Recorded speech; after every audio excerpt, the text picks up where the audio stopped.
Sometimes your Android microphone might stop working. This can happen if your phone is muted or if something is blocking the mic. I'll show you some settings to help your microphone work properly again.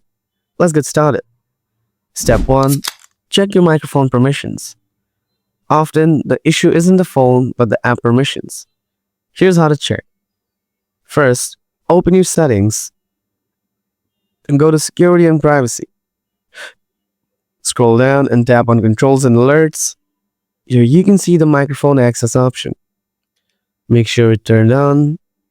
But if you see that the microphone is working fine on others app, but won't working on a particular app, then you must check the specific app permission.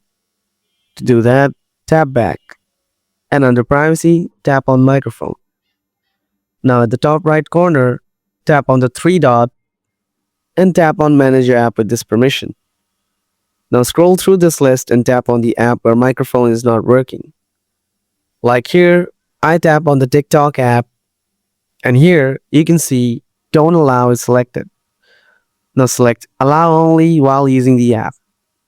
I hope this helps you fix your microphone problem on Android.